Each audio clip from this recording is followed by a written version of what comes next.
San.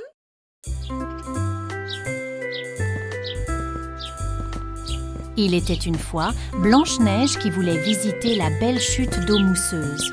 Alors, elle et son mari bien-aimé, le prince, partirent en voyage pour la voir.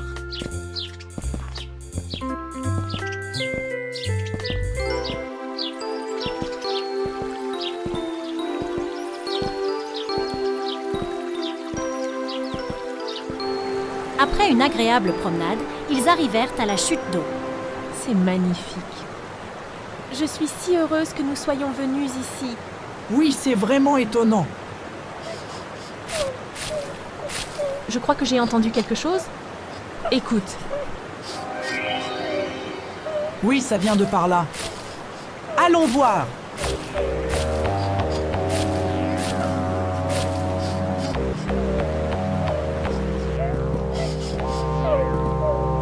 Oh là, regarde. Oh, tu es si mignonne. Mais pourquoi elle pleure? Sa mère ne doit pas être loin. Ça pourrait être dangereux pour nous d'être ici. Ma mère n'est pas là. Le méchant fermier l'a enfermée. C'est pour ça que tu pleures? Dis-nous ce qui s'est passé. Ma mère et moi avions du miel d'une ruche près du jardin du fermier. Il nous a vus et a capturé ma mère. Je me suis échappée de justesse. Ne t'inquiète pas. Nous allons parler au fermier et récupérer ta mère. Vraiment? Ma mère va revenir? Bien sûr. Allons-y. Amenant l'ourson avec eux, Blanche-Neige et le prince se dirigèrent vers la maison du fermier. Voilà la maison du fermier. Mais ils n'étaient pas du tout les bienvenus. Hé, arrêtez-vous là! C'est une propriété privée. Vous ne pouvez pas entrer. Maintenant, je comprends pourquoi son surnom est méchant. Le prince a essayé d'expliquer pourquoi ils étaient là. Nous ne voulons pas de mal. Nous sommes juste venus ici pour parler et récupérer la mère de cet ourson. Cet ours et son ourson ont mangé mon miel. Je vais la vendre aux chasseurs. Sa fourrure rapportera beaucoup d'argent. Ha ha ha. Est-ce que tu t'entends? C'est tellement barbare. Et ce n'était même pas votre miel. Alors vous devriez relâcher la mère ours immédiatement. Je veux 10 pièces d'or pour elle. Alors je la laisserai partir. Quoi? Est-ce trop demandé? 20 ans alors. Non, c'est bon. Ici, il y a encore plus d'or. Laissez-la partir. Waouh! Tu dois être plutôt riche. C'est le prince et c'est son royaume. Et je suis Blanche-Neige. Waouh! Blanche-Neige et le prince valent certainement beaucoup plus qu'un ours. Ok, apportez les pièces d'or. Alors que le prince tendait les pièces au méchant fermier, ce dernier attaqua par surprise. Oh, ma tête! Oh mon Dieu! Oh non! Allez, vas-y. Tu vas me rendre riche. La méchante sorcière va me payer un pot d'or pour toi. Lâche-moi, voyou!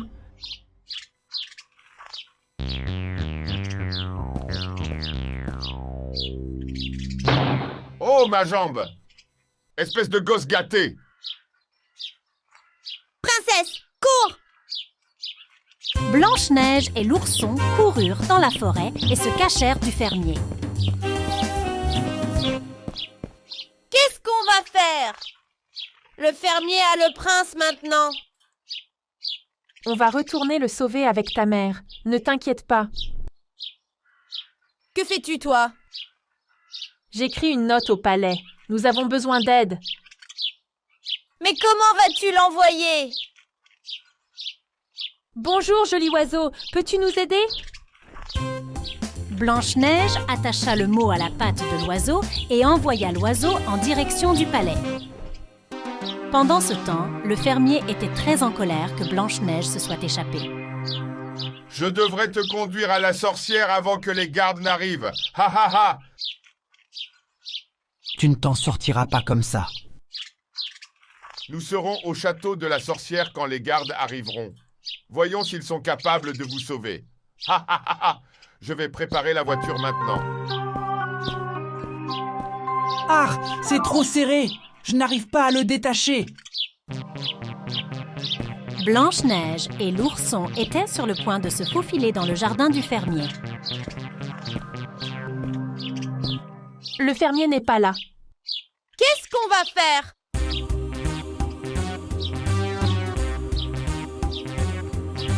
Nous devons d'abord trouver le prince. Fouillons la maison.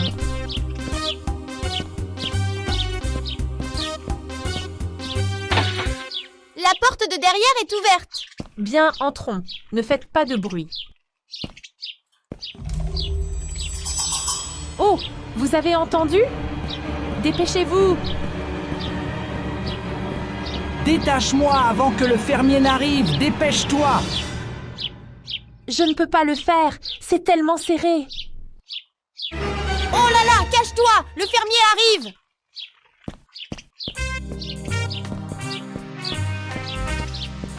C'est l'heure de partir. J'ai hâte d'être riche. Ha ha ha! Soudain, il y eut un grognement effrayant. C'est ma mère! Elle est là! Dans la maison! Dans la cage! Ne t'inquiète pas! Elle ne te fera pas de mal! Blanche-Neige déverrouilla la cage.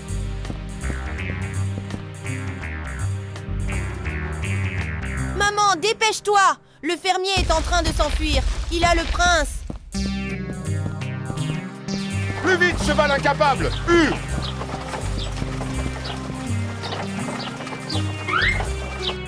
Qu'est-ce qui se passe? Oh non! Oh non! Ah!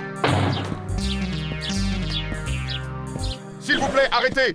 Ne me faites pas de mal! S'il vous plaît! Je m'inquiétais pour vous, mon prince. Ne vous inquiétez pas, je vais bien. Est-ce que vous allez bien tous les deux? Tu as été incroyable, mon petit ami. Et merci beaucoup, maman ours. Pendant ce temps, les gardes du roi sont arrivés à la maison du fermier. Tu seras jugé pour toutes les méchancetés que tu as faites, fermier. Saisissez-le. Merci beaucoup d'avoir réuni ma mère et moi à nouveau. Alors que l'ourson et la maman ours se dirigeaient vers la forêt, Blanche-Neige et le prince repartaient heureux.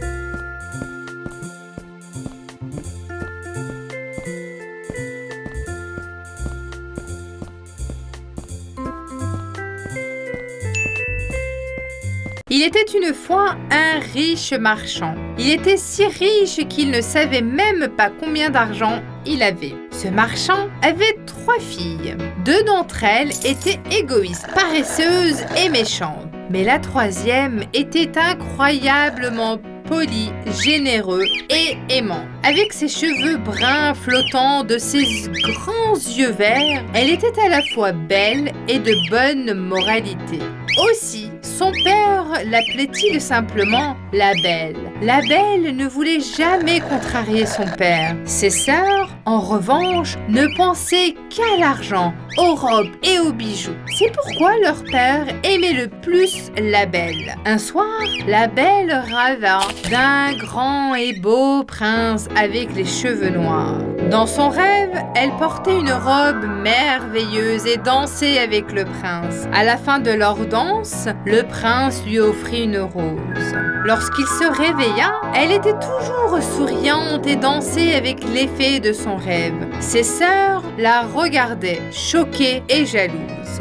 Les jours passèrent et un jour, le père de la Belle reçut une terrible nouvelle. Une puissante tempête avait détruit tous les navires du marchand. Il avait tout coulé et avait perdu toute sa richesse. Oh!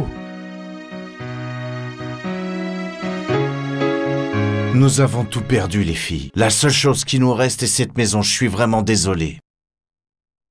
Ne sois pas triste, papa. Rien n'est vraiment important que nous sommes tous ensemble. Je vais prier tous les jours pour que tu retrouves le sourire et que ta chance tourne. J'espère qu'un jour, nous serons à nouveau riches. Peu de temps après, ils recurent la bonne nouvelle qu'un de leurs bateaux n'avait pas coulé. En attendant cette nouvelle, leur père se dirigea avec joie vers le port. Nous sommes probablement sauvés maintenant. Nous sommes à nouveau riches. Après avoir vendu toutes les marchandises, que voulez-vous que je vous apporte? De belles robes et des chaussures.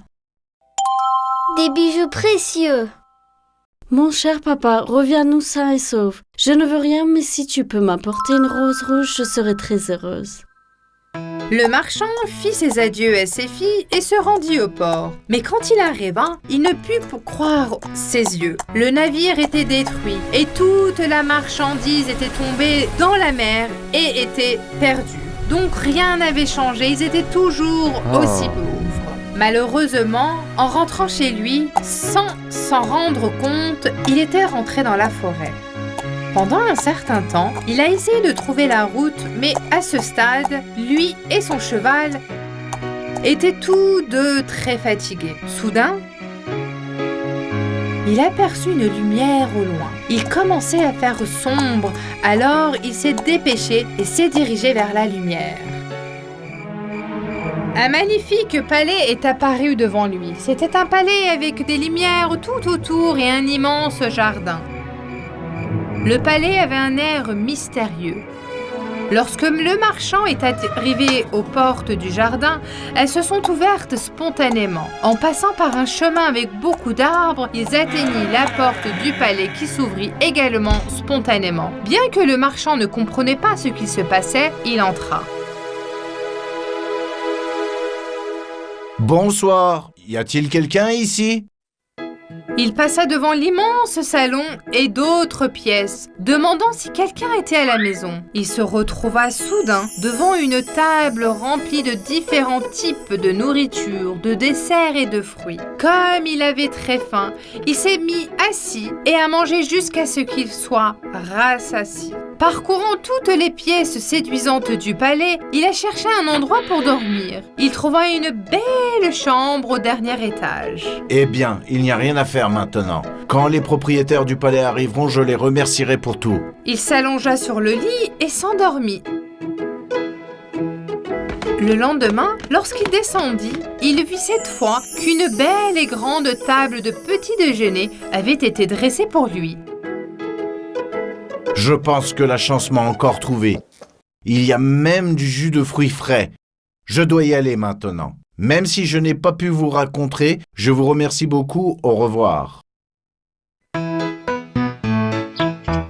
Il sortit dans le jardin et au moment où il s'approchait des grilles, il vit une belle rose rouge. Je vais prendre cette rose pour ma fille comme souvenir. La belle va l'adorer. Il cueillit la rose. Au même moment, il a entendu un bruit derrière lui. Quand il se retournait, il y avait un monstre. C'était un monstre effrayant avec des mains noires et poilues, une bouche et des yeux énormes et des dents pointues. J'ai tout fait pour que ton séjour soit confortable. Tu n'as pas honte d'avoir cueilli cette fleur sans permission? Je suis désolé, monsieur. Mes intentions n'étaient pas mauvaises. J'ai 3 filles. L'une d'entre elles m'a demandé de lui apporter une rose. Je l'ai cueillie pour ma fille. S'il vous plaît, pardonnez-moi. Vous avez donc 3 filles? Oui, monsieur. Eh bien, je ne vous pardonnerai qu'à une seule condition. Une de vos filles doit venir et rester avec moi de son plein gré. Si personne ne vient, je te punirai très sévèrement.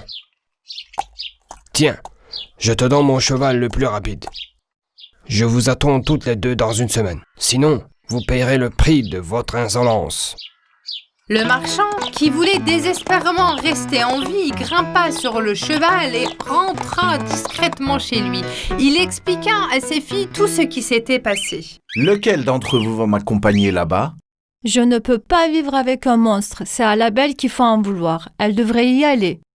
Oui, c'est sa faute si papa a rencontré ce monstre. Elle devrait y aller. D'accord. Papa, ne te fâche pas. J'irai de mon plein gré et je te sauverai. Ma belle-fille, tu y vas à cause de moi. Je suis tellement désolé. Ne sois pas triste, papa. Tout ira bien. Lorsqu'ils arrivèrent au palais, tout était comme avant. Un feu brûlait dans la cheminée, la table était pleine de nourriture et des lumières brillantes étaient allumées partout. Comme ils étaient tous deux affamés par le long voyage, ils se sont assis à table et ont dîné. Peu de temps après, le monstre est descendu. Bonsoir et bienvenue. Je m'appelle la Bête. Veux-tu rester ici avec moi? Oui, monsieur, je voulais cette rose. Ce n'est pas la faute de mon père. Il voulait seulement m'apporter un cadeau. Alors, ton père partirait demain. Et tu resteras ici et tu seras mon ami. Le lendemain, le père de la Belle partit. Tu vas beaucoup me manquer. Pardonne-moi, ma chérie. Tu me manqueras aussi. Ne t'inquiète pas, prends soin de toi. Faisant un signe à la main, elle dit adieu à son père depuis les portes du jardin. Les jours passent, mais elle était incroyablement triste. Elle pleurait tous les jours.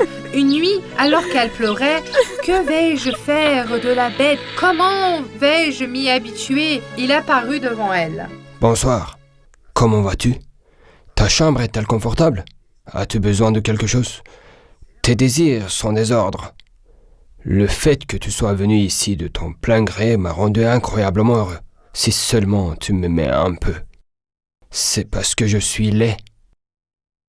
La Belle lui a toujours dit la vérité.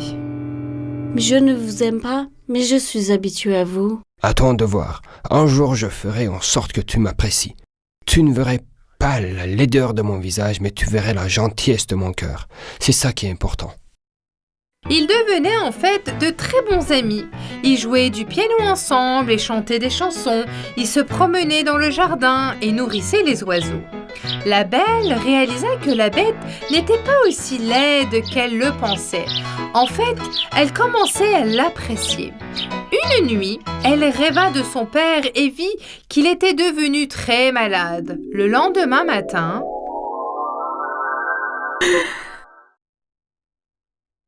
Bonjour, la nuit dernière, j'ai vu mon père dans mon rêve. Il était très malade. S'il te plaît, laisse-moi aller voir mon père pendant une semaine. Il me manque tellement. Me laisses-tu aller? D'accord. Exactement une semaine. Si tu pars plus d'une semaine et que tu ne reviens pas, je mourrai ici. N'oublie pas ça. Je te promets, je vais le voir et je reviens tout de suite. Alors, mettons ce médaillon magique en forme de cœur sur ton cou. Si tu fais un vœu en le tenant fermement, il se réalisera. Ils se sont séparés de cette façon. Je veux aller voir mon père. Elle arrive à la maison de son père. Son père était si heureux de la voir qu'elle s'est sentie mieux presque immédiatement. Tu m'as tellement manqué, ma belle. Tu m'as manqué aussi, papa. Ses sœurs ne comprenaient pas ce qui venait de se passer et comment elle était soudainement arrivée. Elle était toujours jalouse de la Belle.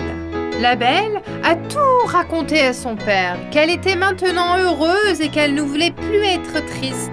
Elle resta une semaine dans la maison de son père sans se rendre compte du temps qui passait. Un jour, elle vit la Bête dans son rêve, couchée sur le sol.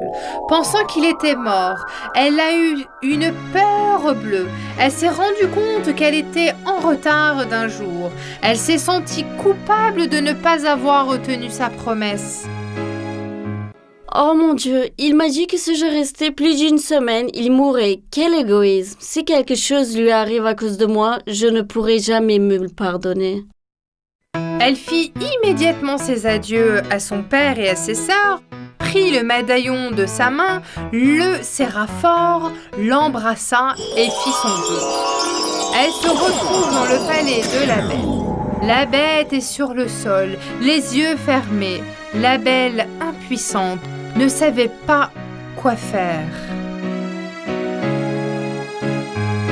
Je n'aurais pas dû te laisser seule. S'il te plaît, pardonne-moi. La Belle, pensant qu'elle avait perdu la Bête, continuait à pleurer. Soudain, la Bête a ouvert les yeux. J'ai enfin réalisé à quel point je t'aime. Peux-tu vraiment aimer quelqu'un d'aussi laid que moi? Bien sûr que oui. Je ne me séparerai plus jamais de toi. Alors, veux-tu m'épouser? Oui, oui. Soudain, avec une lumière aveuglante, le visage de la bête a commencé à changer. Un beau prince a pris sa place. Il était grand avec d'épais cheveux noirs. Oh, vous êtes le prince avec lequel je dansais dans mon rêve. Oui, une sorcière maléfique m'a transformé en bête. La seule façon de briser le sort était qu'une fille n'accepte ma main en mariage malgré ma laideur. Merci de m'avoir sauvé, la belle. Peu de temps après, le prince et la belle se sont mariés. Ils ont amené son père marchand et ses sœurs au palais également. Ils vécurent heureux pour toujours. C'était une victoire, celle de la beauté intérieure. Il était une fois, il y a bien longtemps, un bûcheron qui vivait avec ses enfants à l'orée d'une forêt lointaine. Le fils s'appelait Hansel et la fille Gretel. La femme du bûcheron, la mère des enfants, était morte et ils traversèrent une période très difficile. Comme ils étaient aussi une famille très pauvre, ils ne survivaient que grâce aux herbes et aux fruits qu'ils ramassaient dans la forêt. Les enfants ne s'en sont jamais plaints de cette situation et ont toujours essayé de soutenir leur père. Un jour, on a frappé à la porte et une femme tenant une énorme bouteille de lait est apparue devant eux. Je viens de la forêt voisine. Ma maison a brûlé et je n'ai pas d'endroit où rester. J'ai aussi apporté une vache avec moi.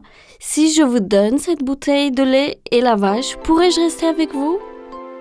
Le père et les enfants ont accepté cette offre avec joie. Au moins, ils allaient avoir une vache qui pourrait leur donner du lait tous les jours. Après quelque temps, leur père épousa cette femme. Pourtant, leur vie pauvre continuait. Un soir, alors que les enfants allaient se coucher, le mari et la femme commencèrent à se discuter. Mais Hansel les écoutait en secret. Regarde-nous. Comment pouvons-nous nourrir les enfants comme ça? Je suis impuissant. Je ne sais pas quoi faire d'autre. En fait, j'ai une idée qui pourrait nous être bénéfice à tous, mais je ne sais pas si tu l'accepterais. Demain, emmenons les enfants dans la forêt et disons-leur que nous allons ramasser du bois, que nous allumons un feu, que nous donnerons à chacun d'eux un pain et que nous laisserons là. Ne sois pas ridicule. J'aime mes enfants. Comment pourrais-je les abandonner? Ne t'inquiète pas, ils sont beaucoup plus âgés maintenant. Ils peuvent prendre soin d'eux-mêmes. Quand notre situation s'améliorera, nous les chercherons. Sinon, nous mourrons tous les 4 de faim. Hansel était un enfant très intelligent. Alors, quand il a entendu les plans de sa belle-mère, il a secrètement quitté la maison pour ramasser les cailloux. Sa mère, qui était décédée, lui avait appris cela. Il lui avait dit que les cailloux qui brillaient la nuit te mettront le chemin. Le matin, leur belle-mère a réveillé les enfants. Hansel, Gretel, réveillez-vous. Nous allons dans la forêt. Nous devons ramasser du bois pour le feu.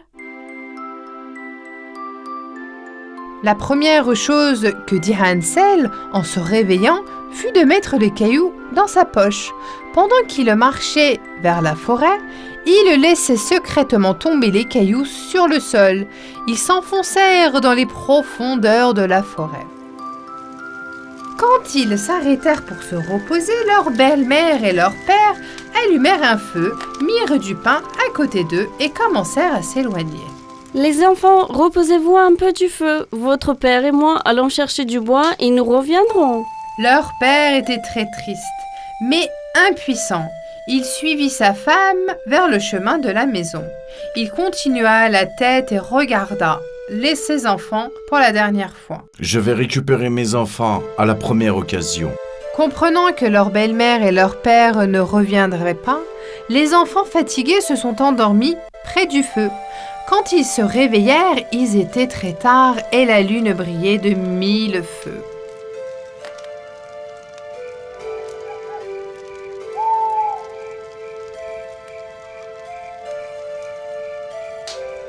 J'ai tellement peur, mon frère. Qu'allons-nous faire? Je ne pense pas que quelqu'un vienne nous chercher. N'aie pas peur, Gretel. Les cailloux que j'ai laissés dans le clair de lune sont très brillants. Nous pouvons les suivre et rentrer à la maison. Les enfants marchèrent toute la nuit et finalement ils arrivèrent à la maison de leur père. Les cailloux leur avaient monté le chemin. Leur belle-mère qui ouvrit la porte les regardait avec surprise. Que faisiez-vous dans la forêt jusqu'à cette heure-ci? Nous vous avons cherché partout et nous ne nous avons pas trouvé. J'ai parié que vous étiez espiègle et que vous avez cherché quelque part, n'est-ce pas? Faisant ainsi semblant et trempant les enfants, le père a embrassé ses enfants avec joie. Dieu merci, vous êtes revenus. Mes yeux sont gonflés d'avoir pleuré toute la nuit. Mais leur belle-mère n'abandonnait pas facilement. Son seul but était de se débarrasser des enfants. Elle leur demande comment ils ont retrouvé le chemin de la maison et Gretel lui raconta tout, un par un. Maintenant, qu'elle sait comment ils sont revenus à la maison, elle les enferma dans leur chambre cette nuit-là. Cette nuit-là, Hansel n'a pas pu sortir pour ramasser des cailloux. Le lendemain, ils se sont retournés dans la forêt. Cette fois, quand Hansel n'avait pas de cailloux en marchant, il laissa tomber par terre des miettes de pain qu'elle avait dans sa poche. La même chose se produit et les enfants attendirent près du feu une fois de plus. J'ai tellement peur, Hansel. Il fait de nouveau très sombre. Rentrons à la maison. Ne t'inquiète pas, je n'ai pas pu ramasser de cailloux, mais cette fois nous suivrons les miettes de pain que j'ai laissées tomber. Mais quand ils partirent, il n'y avait plus de miettes de pain parce que les oiseaux les avaient toutes mangées. Mais où est passé tout le pain? Ils sont entrés et sortis de partout, mais ils n'ont pas trouvé le chemin. Pas de chemin. Qu'allons-nous faire maintenant, Hansel? Pense à quelque chose, et j'ai tellement froid. Ok, Gretel, ne t'inquiète pas. D'abord, trouvons un endroit où nous réchauffer. D'une manière ou d'une autre, nous retrouverons le chemin de retour. Tous deux complètement effrayés et épuisés, elles trouvèrent un arbre creux et entrèrent à l'intérieur pour se réchauffer. Ils s'endormirent en se serrant les uns contre eux. Au matin, ils ont continué à marcher dans la forêt sans savoir où aller. 2 jours ont passé. Quelle que soit la direction prise par les enfants, ils ne trouvaient pas le chemin. Plus tard, ils ont vu un oiseau sur une branche d'arbre. Oh, regarde, quel bel oiseau. C'est comme s'il voulait nous dire quelque chose. Penses-tu qu'il va nous montrer le bon chemin? Suivons-le. C'était un grand et magnifique oiseau bleu. Les enfants, oubliant leur fatigue, se mirent à suivre l'oiseau. Ils firent que l'oiseau s'est posé sur le rebord de la fenêtre d'une maison. Waouh, quelle belle maison! C'est comme si l'oiseau nous l'appelait à venir. Allez, qu'est-ce qu'on attend? Allons-y, nous trouverons peut-être quelque chose à manger. Lorsqu'ils s'approchaient de la maison, ils se sont complètement déconcentrés. C'était une belle maison faite entièrement de chocolat, de gâteaux et de bonbons. Les fenêtres étaient faites de crème et le toit était couvert de bonbons colorés. Ils ont commencé à mordre dans la maison et en arracher des morceaux. Je vais en arracher un peu du côté de la fenêtre, Gretel. Délicieux! Je suis curieuse de voir les bonbons qui pendent du toit. Tu devrais aussi goûter la sonnette. Ainsi, ils se remplissaient leur ventre de gâteaux, de bonbons, de crème et de chocolat. Hé! Il y a quelqu'un? Houhou, on est là. Impuissants, ils ont décidé de s'asseoir et d'attendre près de la fenêtre. Un peu plus tard, une jolie femme au visage doux, tenant un sac, entrant dans le jardin. Oh, on dirait que j'ai des invités. Bienvenue. Mon oiseau bleu m'a annoncé la nouvelle il y a quelques minutes. Alors, je suis venue aussi vite que j'ai pu. Nous sommes désolés. Nous avons mangé quelques trucs de chez vous sans permission. Mais ma sœur et moi avons très faim depuis 2 jours. C'est pas grave. Ma maison est très spéciale. Les parties que vous avez mangées repoussent tout de suite. Allez, entrez. Vous devez avoir froid. Aussi, si vous n'avez pas de maison, vous pouvez rester avec moi. Cette nuit-là, elle les a fait dormir dans des merveilleux lieux. Et le lendemain, elle a préparé un délicieux petit déjeuner. En faisant, cette belle femme était une sorcière maléfique avec des plans diaboliques. Quand elle est allée réveiller les enfants, Hansel et Gretel, qui avaient vu une sorcière effrayante devant eux, hurlaient et voulaient s'échapper de la chambre. Mais la sorcière a capturé Hansel, l'a jeté dans une cage et a verrouillé la porte. Elle a ensuite jeté Gretel dans la cuisine. Espèce d'enfant stupide, vous vous êtes fait avoir par ma maison et bonbons. Allez-y, cuisinez les plats que vous et vos frères aimez. Devenez gros pour que je puisse remplir davantage mon ventre quand je vous mangerai. Allez-y et commencez! Comme les deux enfants sont incroyablement intelligents, pour ne pas pouvoir grossir, ils ne mangeaient que ce qu'il faut pour survivre. Gretel a jeté la nourriture de son assiette quand la sorcière ne regardait pas, et Hansel a caché la nourriture dans la poche de sa veste et de son pantalon. Gretel, viens ici. Voyons si tu as encore grossi. La sorcière prit d'abord Gretel dans ses bras pour vérifier son poids. Tu es une fille si maigre. Tu crois qu'en restant comme ça, tu vas réussir à te libérer de moi? La sorcière a tiré Hansel de sa veste. Alors qu'elle le contrôlait de l'extérieur des barreaux, la nourriture contenue dans sa veste et son pantalon est tombée. La sorcière a immédiatement compris ce qui se passait. Tu pensais pouvoir me piéger, hein? J'ai changé d'avis. Je ne vais pas attendre que tu deviennes gros. Je vais vous faire cuire tous les deux dans le four aujourd'hui. Que ce soit votre punition. Elle était tellement furieuse qu'elle n'arrêtait pas de se cogner contre des objets pendant qu'elle faisait le tour de la maison en s'étranglant. Parce que la sorcière était en effet aveugle. C'est alors que Gretel a réalisé que la sorcière ne pouvait pas voir. Elle était près du fourreau, pleurant et réfléchissant à la façon dont il pourrait s'échapper. Gretel, viens vite ici. Regarde le grand four dans la cuisine. Dis-moi, il y a assez de bois à l'intérieur?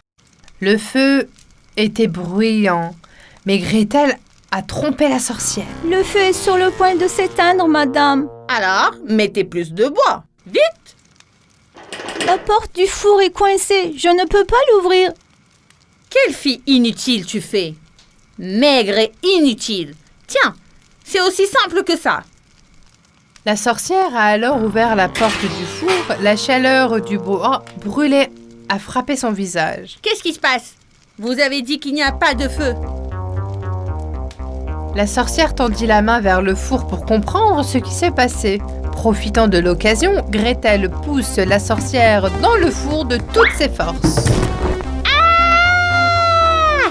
Lorsque la vieille sorcière est tombée dans le four, elle a fermé et verrouillé la porte. Les cris de la sorcière peuvent être entendus de partout. Ah! Au secours! Au secours! Gretel a ouvert la cage d'Hansel et l'a laissé sortir. Les deux frères et sœurs se sont serrés très fort l'un contre eux. Ils étaient très heureux. Ma chère sœur, bien joué. Nous sommes maintenant sauvés grâce à toi. Gretel, viens, voyons si nous pouvons trouver quelque chose à utiliser à la maison avant de partir d'ici. Ils se promenèrent ensemble dans la maison. Il y avait la porte d'une pièce que la sorcière ne permettait jamais d'ouvrir. Quand ils l'ont ouverte, ils ont vu un coffre rempli de bijoux. Remplissons nos poches tout de suite. Nous aurons des bijoux au lieu de la nourriture cette fois-ci. Ils s'éloignèrent rapidement de la maison et entrèrent dans la forêt. C'était comme si tous les chemins leur étaient familiers. Finalement, ils aperçurent leur maison de loin. Père! Nous sommes arrivés!